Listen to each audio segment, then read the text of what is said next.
Yo, what is up sa inyo mga idol? Ako nga pala si Jello at ito ang Peak Taichi Supreme. You got this. Alam ko marami sa inyo mga idol ang naghahanap ng performance review nito, kaya naman sa mga susunod na araw tatapusin ko na ito. Pero for the meantime, tignan muna natin tong kakaibang ganda netong Peak Taichi Supreme.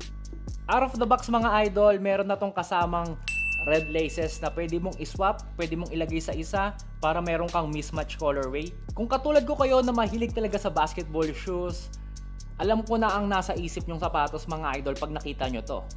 And yes, magandang alternative to dahil katulad nung iniisip nyong brand, naka-drop in midsoles na rin to.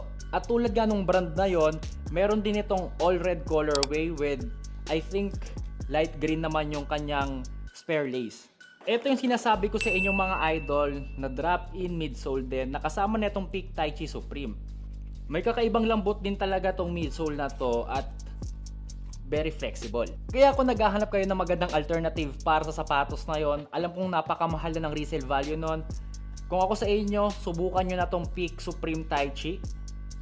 Grabe, low on the ground din to and at the same time talaga lamang head turner dahil sa kanyang kakaibang kulay. At ayun nga mga idol, ang quick detailed look para dito sa bagong sapatos ni Peak na Taichi Supreme.